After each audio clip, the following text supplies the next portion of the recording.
That was a statement game. The Oklahoma City Thunder just beat the Los Angeles Clippers 128-110, and with that win, they've officially clinched the best record in the whole entire league, 64-16 home court throughout the whole playoffs. And honestly, they made this one look really easy. This wasn't just a win. This was OKC reminding the league we're still the best team to beat. 7 straight wins, 19 wins in their last 20. They just handled the Clippers team that was one of the hotter teams out west. Chet Holmgren takes over, and we can start with him.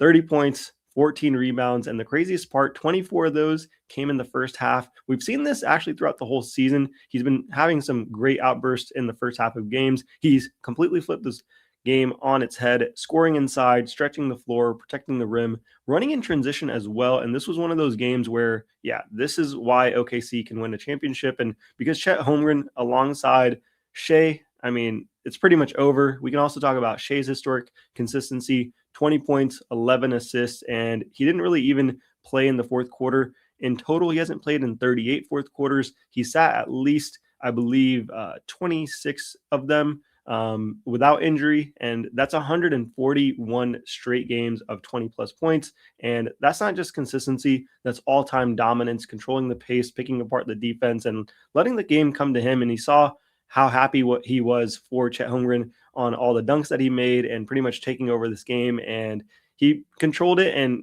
fed all those assists to him. So I thought that was awesome. J-Dub and his impact tonight was also seen, 18 points. And that's what makes OKC scary. They have a three-headed monster, and they didn't need one guy to go nuclear every night. It's just, how do you stop Chet dominating the first half, Shai controlling the game, and then J-Dub filling every other gap?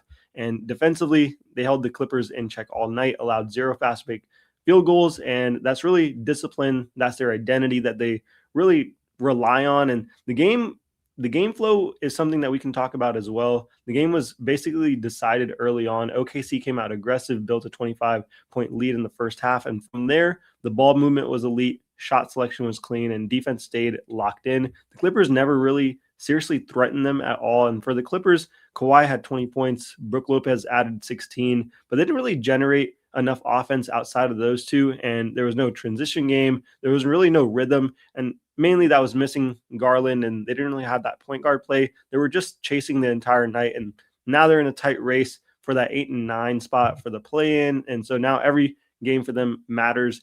And as far as the headline, the Thunder have the best record in the NBA. We can let that sink in a little bit, not just the West, the entire league. So they get home court every series, a clear path to take care of business and momentum heading into the playoffs.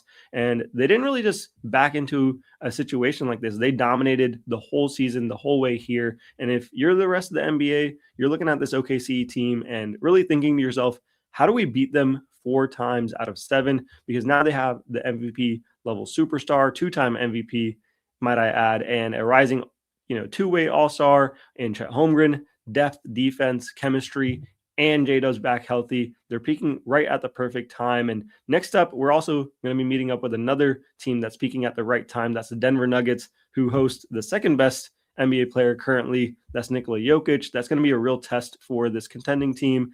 Right now, OKC just sent a huge message with this win, 128-110. Chet goes for that 30 and 14. Shai keeps his historic streak alive, and OKC locks up the best record in basketball. I want to hear from you guys, though.